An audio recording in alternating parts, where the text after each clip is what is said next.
Alors, évidemment, quand on reçoit ou fête, c'est toujours intéressant d'épater sa visite avec des belles petites bouchées originales. Et les produits du Témiscamingue nous offrent une bonne panoplie là, de possibilités. Oui, exactement. Donc, au lieu là, du traditionnel réveillon, c'est ça, on peut recevoir les gens avec plein de petites bouchées plutôt que justement là, les fameux pâtés de foie gras et les trucs comme ça. Des alternatives, c'est ça, plus de la région et peut-être un petit peu moins traditionnel. Donc, la première proposition que je vous fais, c'est un espèce de chèvre chaud, poire et miel. Donc, c'est très simple. Vous avez besoin d'une poire, environ 2 cuillères à soupe là, de miel. Vous coupez vos poires, vous les faites chauffer avec un petit peu de beurre et le miel. Une fois que c'est fait, vous réservez. Vous pouvez ensuite acheter une espèce de petite bûche là, de fromage de chèvre frais. Mais ça peut très bien se faire là, avec le cru du clocher, l'angélus. Mais moi, pour cette recette-là, je prends le fromage frais de chèvre frais from Abitibi. Donc, on tranche une fine tranche là, de fromage de chèvre. On vient déposer nos poires qui sont encore chaudes, donc ça va un petit peu réchauffer là, notre fromage. Si vous voulez que ça soit encore plus chaud, vous pouvez donner un petit coup là, au four là, directement dans les ramequins.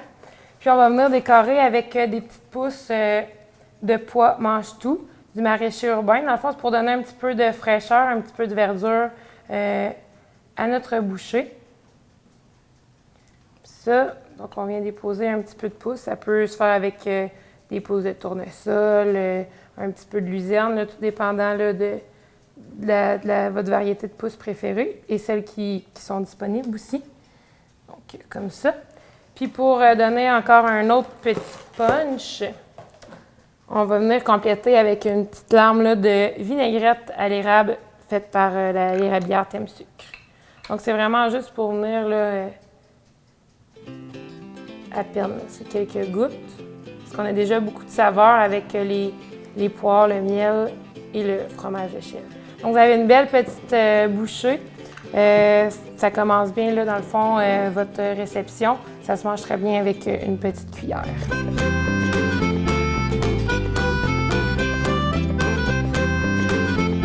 Donc, la prochaine bouchée, on va utiliser les champignons crabes de Vert-Forêt. Les champignons crabes Vert-Forêt, on les retrouve séchés la plupart du temps. L'été, on peut en avoir, là, comme moi, en tant que restaurateur, je réussis à en avoir un petit peu du frais. Mais sinon, c'est tout le temps comme ça en paquet sèche. Donc, la bouchée que je fais avec ça, c'est un petit feuilleté d'uxelles de champignons. On doit venir les réhydrater. Ça peut être dans de l'eau, ça peut être dans du vin, ça peut être... moi, je l'ai fait dans de l'eau. Je voulais vraiment juste garder là, le champignon comme tel. Ensuite, je suis venue le hacher et je suis venue le faire cuire. Il faut tout le temps le consommer cuit et non cru. Les champignons, la plupart sont toxiques. Même ceux qui sont bons pour consommer comme ça sont toxiques à l'état cru. Donc, on vient les faire sauter dans un petit peu de beurre. J'ai ajouté là, un petit S de miel juste pour donner un petit peu de goût. Sel, poivre. Environ 2 cuillères à soupe de crème, 35 %. Et je suis venue finir la cuisson avec le cru du clocher que je suis venue râper. Cru du clocher qui donne un petit goût un peu de cheddar vieilli. Donc, c'est intéressant avec le champignon. Donc, produit final, en fait, ça donne un appareil là, de cette texture-là. Donc, pour le feuilleté en tant que tel, vous pouvez soit faire votre pâte feuilletée vous-même. Vous pouvez prendre aussi de la pâte brisée, là, la pâte qu'on prend pour faire les tourtières, ces choses-là. Souvent, dans le temps des fêtes, on en a fait un peu trop, puis ça peut venir faire nos petites bouchées. Si on a un petit peu moins de temps, on veut faire ça rapide, la pâte à croissant Pillsbury, ça peut faire l'affaire. Sinon, une pâte feuilletée du commerce, là, peut faire l'affaire aussi. Donc, on vient étaler les petits triangles. On vient déposer un petit peu de notre appareil aux champignons. Comme ça ici. On vient replier la pâte. Comme ça ici. Donc, on fait toute la plaque et on envoie ça au four. Environ 4 minutes, là, tout dépendant de la force de votre four. Donc, le produit final, ça donne ici des petits triangles comme ça feuilletés. C'est sûr qu'avec une pâte maison, on a vraiment un goût un petit peu plus délicat qu'avec la pâte Pillsbury qui vient prendre un petit peu de place là, comparativement au goût qui est quand même fin des champignons. Donc, je vais vous montrer aussi comment bien présenter vos bouchées parce qu'on sait là, que, oui, c'est le fun d'avoir des bouchées qui sont goûteuses, mais aussi tout est dans notre premier regard sur la nourriture. Donc, je vais prendre une petite assiette blanche comme ça. C'est intéressant d'avoir des assiettes qui sont quand même neutres parce que c'est ça qui va faire ressortir la nourriture. Vous pouvez venir mettre un petit coulis, ça peut être du pesto, ça peut être juste pour venir faire un petit peu là, de contraste dans l'assiette. Donc moi, je viens mettre un petit S de miel à bitémis. Puis je vais mettre un petit peu de pousse aussi pour mettre juste un petit peu de verdure. Là, c'est pas, ça peut être de la laitue, de la roquette, mais là, on a des belles pousses de pois. Et on vient déposer nos petites bouchées sur l'assiette. Donc, on a déjà là, une plus belle présentation, là, un punch de couleur qui vient faire toute la différence, qui va encore une fois épater la galerie. Et c'est tout simple à préparer. Oui, exactement.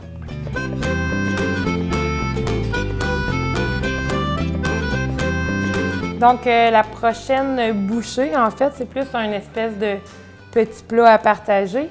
Donc, on connaît là, le fameux brie au sirop d'érable. Fait que moi, je vous propose là, une autre alternative avec l'Angélus, qui est un fromage de style brie, fait par le fromage au village de Lorrainville.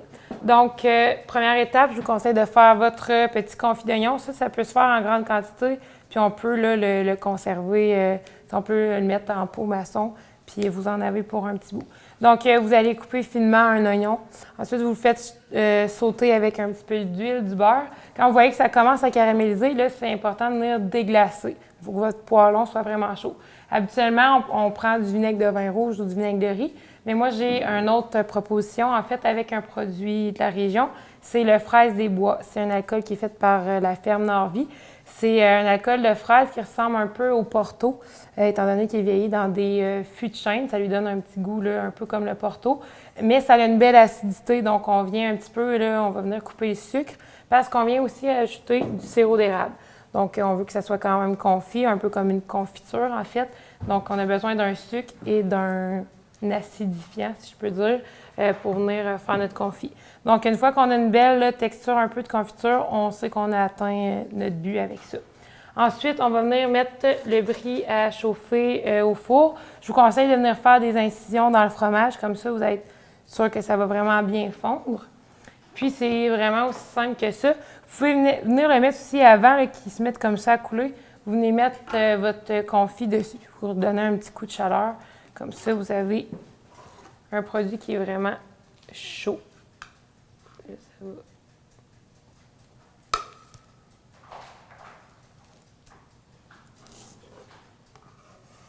On ne veut pas en perdre. Donc, c'est normal là, que le fromage ait tendance à couler un peu comme ça. C'est sûr que si vous voulez l'avoir un petit peu moins fondant, peut-être juste couper la calotte du fromage, la redéposer dessus. Comme ça, la chaleur va vraiment plus aller à l'intérieur. Sinon, c'est la croûte qui va comme chauffer. Vous pouvez couper justement la calotte, puis venir mettre le confit après comme dedans. Fait que ça vous fait comme une espèce de petit bol. Et on vient déposer le confit au centre. Fait que ça, c'est plus vraiment là, un plat à partager, mais il se fait aussi en petites bouchées. Vous pouvez venir couper des petites portions, mettre dans des ramequins ou des cuillères en porcelaine. Vous avez vraiment des portions individuelles. Là, je l'ai fait un petit peu plus convivial. Puis on vient ajouter là, le pain, des petits bouts de pain avec notre fromage. Et on a vraiment un beau petit plat plus convivial. Donc, aussi simple que ça. Ben oui, vraiment. Je pense que là, c'est 3 idées très simples à réaliser pour tout le monde et surtout avec d'excellents produits régionaux. Exactement. Merci. Une autre alternative pour une belle réception. Merci beaucoup, Angela. Merci.